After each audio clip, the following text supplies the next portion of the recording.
Welcome to Calm Mind English. There is a moment when you already know something is done, but your mind does not feel finished. You locked the door, you sent the message, you turned off the stove.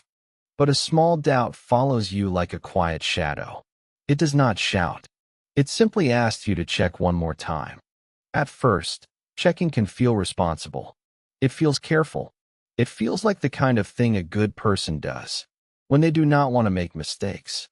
You look back at the door handle, touch your pocket again, open the message again, and for a few seconds, your mind feels lighter. But then the relief disappears. You check the door once, and your mind says, maybe you did not pull it hard enough. You read the message once, and your mind says, maybe it sounded rude. You look at the stove, walk away, and then a picture appears in your head of something going wrong. The body may already be moving forward, but the mind is still standing in the same place. This is what repeated checking often feels like. It is not always loud panic. Sometimes it is a small pressure in the chest, a tight feeling in the stomach, or a restless thought that will not close. You may know, logically, that everything is probably fine, but emotionally, probably fine does not feel safe enough. So you go back. You turn the handle again. You open the app again. You look at the email again. You check the bag again, even though you just checked it 2 minutes ago. And each time, the mind receives a short message. Now we are safe. The problem is that the safety does not last.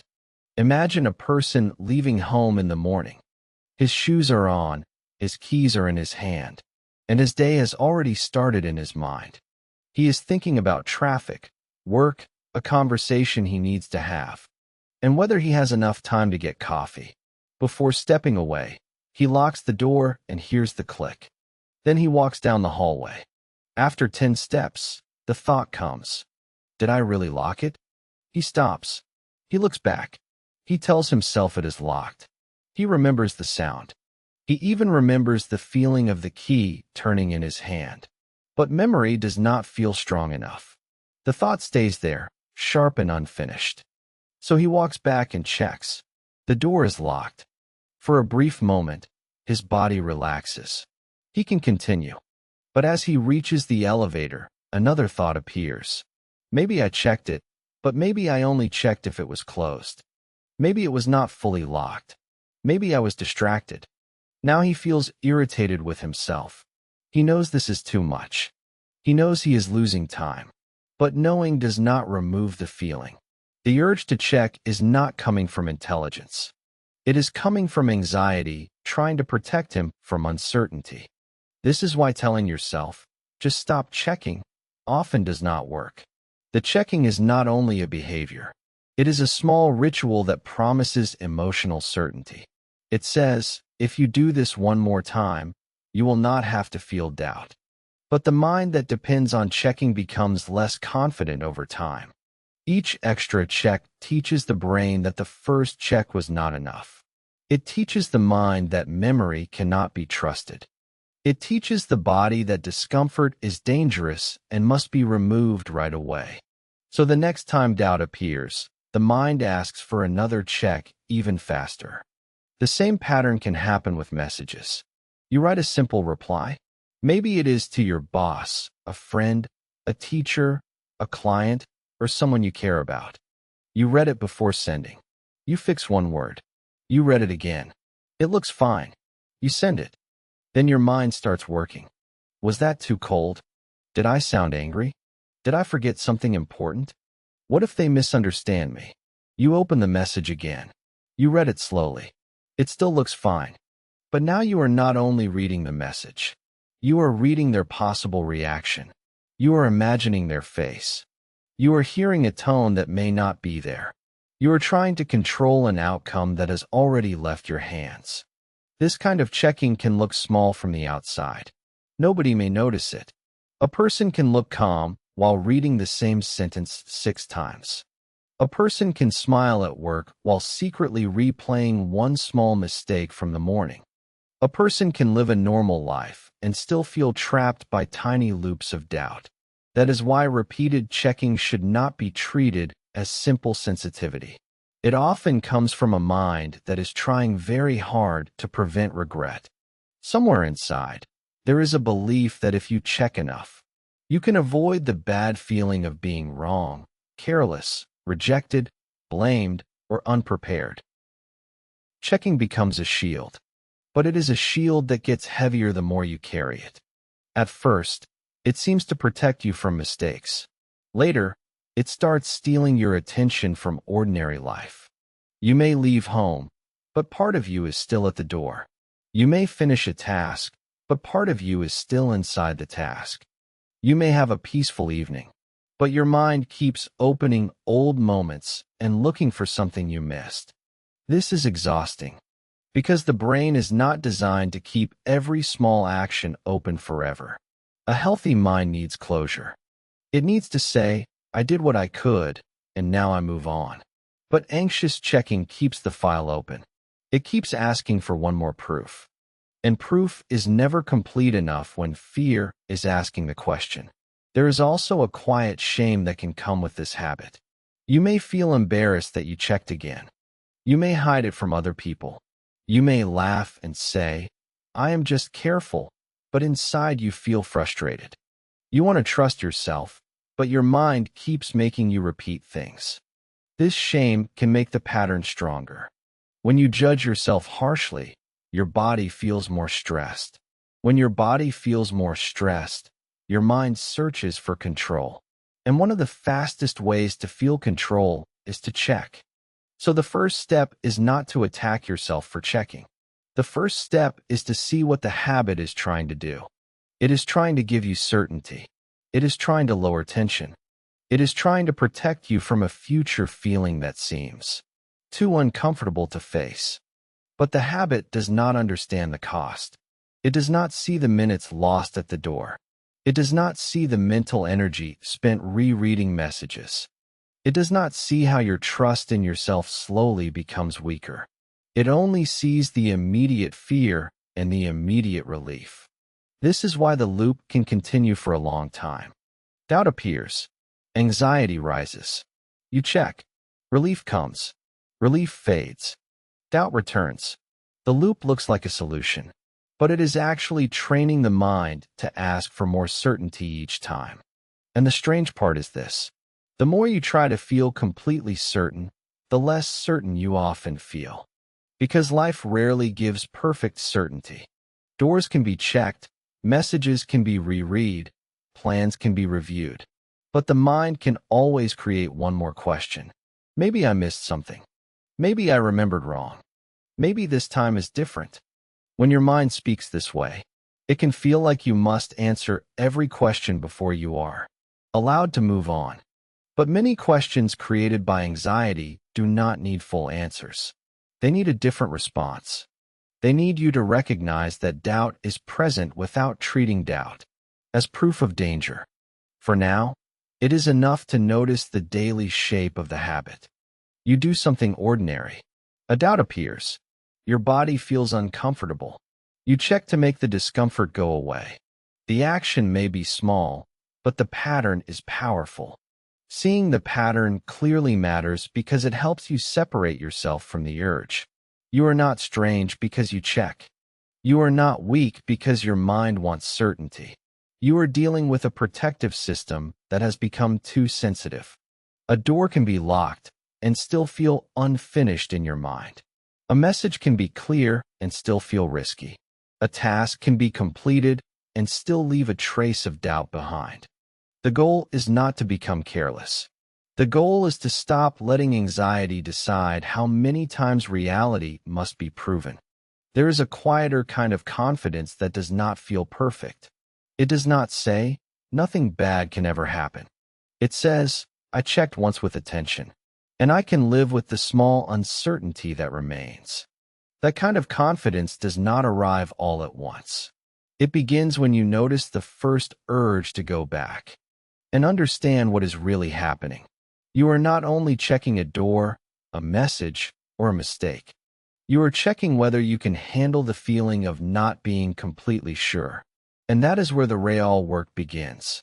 After a message is sent, the room can become strangely quiet. The phone is on the table.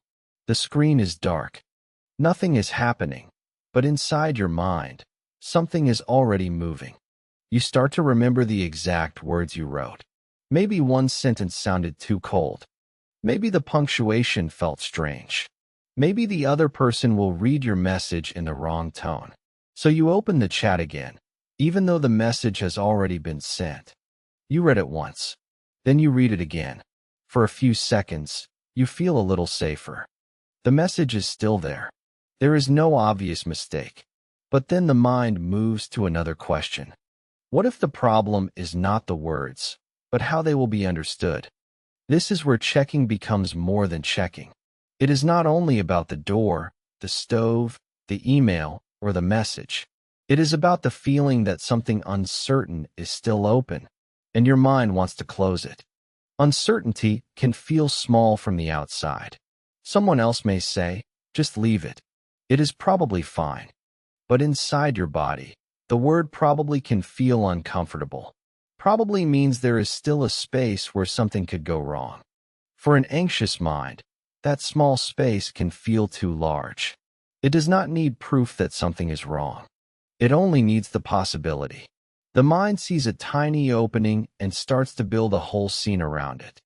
Maybe the door did not lock properly. Maybe the email had an attachment missing. Maybe the stove knob was not fully turned off.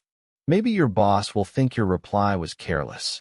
Maybe your friend will misunderstand your silence. One small doubt becomes a chain of images. Checking gives the mind a quick answer.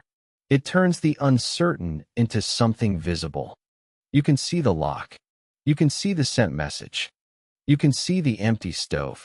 The body relaxes because the mind has something concrete to hold. But the relief does not always last. The problem is that checking answers the surface question, while the deeper fear stays alive. The surface question is, did I lock the door? The deeper fear is, can I trust myself when I am not looking? That deeper fear is why the mind keeps coming back. It is not only trying to confirm a fact, it is trying to feel safe enough to move on. And when safety depends on checking, the mind learns a quiet pattern. It learns that doubt is dangerous, and checking is the way out. At first, the pattern feels helpful. You check the door and feel calm. You reread the email and feel better. You look at the stove and feel sure. But the next time doubt appears, your mind remembers the same solution. It asks for another check. This can make you feel trapped in a strange loop. You are not trying to waste time. You are not trying to be difficult. You are trying to stop a feeling that keeps rising inside you. Imagine someone leaving home in the morning. They lock the door, walk down the stairs, and reach the sidewalk. Then the thought arrives, did I really hear the lock click? Their body tightens a little. They pause. They know they checked, but knowing does not feel strong enough. So they go back. The door is locked. They feel relief. They start walking again. But now the mind has learned something. It learned that the anxious feeling was solved by returning. Tomorrow, the same feeling may come even faster. This is why checking can grow without you noticing. It begins as a small act of responsibility. Then it slowly becomes a way to manage discomfort. The action itself is simple, but the emotional need behind it becomes stronger. Many people who check repeatedly are not afraid of the object itself. They are afraid of the consequence that might follow. The unlocked door is not only an unlocked door. It becomes the image of danger, loss, blame, or regret. The small mistake feels connected to a much larger emotional cost. This is especially true for people who have learned to be careful for a long time. Maybe you grew up in a place where mistakes were noticed more than effort. Maybe you were praised for being responsible, but criticized quickly when something went wrong. Maybe you became the person who had to remember everything. When that happens, the mind can start to treat uncertainty like a threat. It does not simply say, I am not sure. It says, if I am not sure, I may be in trouble. Then checking becomes a form of protection. There is also another layer. Sometimes checking is not about preventing danger, but preventing shame. You do not only fear that something bad will happen, you fear the feeling of realizing later that you should have known better. That feeling can be heavy. It can sound like, how could I miss that? Or why did I not check? So the mind checks now to avoid the pain of blaming itself later. It tries to protect your future self from regret. This makes the habit easier to understand. The mind is not being irrational for no reason. It is trying to reduce emotional risk. It is trying to make life feel controlled enough to continue. But control has a limit. The more you demand complete certainty, the more uncertain life can feel. Because most parts of life do not give perfect confirmation. You can send a good message, but you cannot control exactly how someone reads it. You can lock the door, but you cannot keep your mind from asking one more question. So the real struggle is not only the action of checking. It is the difficulty of allowing a small amount of uncertainty to exist without treating it as an emergency. This is not easy. The body may react before your thoughts become clear. Your chest may tighten. Your stomach may feel unsettled. Your attention may keep pulling back to the same question. The urge to check can feel practical, even when part of you knows it is another loop. A helpful first step is to see the urge more clearly. Before you check again, notice what your mind is asking for. Is it asking for information, or is it asking for relief? Those two things can look similar, but they are not the same. Information has a natural end. You check once, see the fact, and move on. Relief keeps asking for more proof, because the feeling is the real problem. When the feeling is still uncomfortable, the mind says the proof was not enough. You may not be able to stop the habit immediately. That is not the point. The first change is to understand the loop without attacking yourself. A mind that checks again and again is usually a mind that wants safety. It may be using a tiring method, but the need underneath is human. When you see that, the habit becomes less mysterious. You are not broken because doubt feels loud. You are meeting uncertainty with the only tool your mind has practiced for a long time. And once you understand the tool, you can slowly learn another one. You do not stop a checking habit by becoming fearless in one day. You stop feeding it by changing the small moment between doubt and action. That moment is very short at first. It may be only 2 seconds. You lock the door, walk away, and then the thought comes. Did I really lock it? Your hand wants to move before you even decide. Your body turns back before your mind has time to think. This is where the practice begins. Not with a big promise. Not with telling yourself you will never check again. The practice begins with a pause small enough that your nervous system can survive it. You stand there and say, quietly inside, I have the urge to check. You do not need to argue with the urge. You do not need to prove it wrong. You simply name it. This matters because naming creates a little space. Instead of becoming the fear, you notice the fear. Then you let a few seconds pass before you move. Maybe you still check after that. That does not mean you failed. The first skill is not perfect control. The first skill is delaying the automatic response long enough to teach your mind that discomfort is not an emergency. Think about someone leaving home in the morning. He has checked the stove once. The knobs are off. He has seen it with his eyes. But as soon as he reaches the hallway, his chest tightens. A picture appears in his mind. Fire. Smoke. A phone call. A neighbor upset. The image feels so serious that going back seems like the only responsible choice. So he goes back. The stove is off. His body relaxes for a few seconds. Then, near the elevator, another thought arrives. What if I looked too quickly? What if one knob was slightly turned? The first check gave relief, but it did not give freedom. It trained the mind to ask again. A different practice would look less dramatic. He checks the stove once with attention. He says, the stove is off. Then he leaves the kitchen. When the fear comes in the hallway, he does not try to feel calm right away. He lets the body feel unsure. He may slow his walking. He may keep his hands at his sides. He may wait 10 seconds before deciding what to do. Those 10 seconds are important. They are not empty. Inside those 10 seconds, the mind is learning that anxiety can rise and not be obeyed immediately.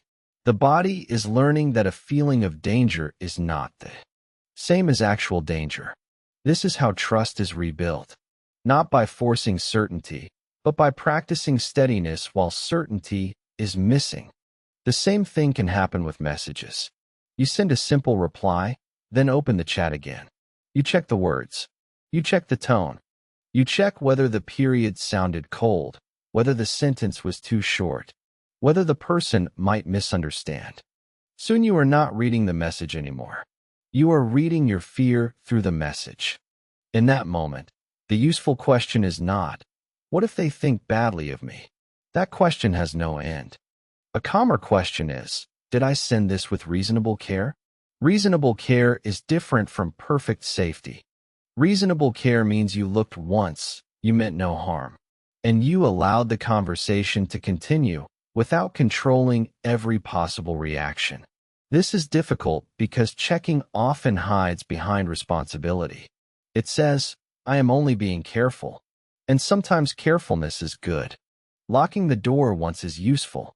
Reading an important email once before sending is wise.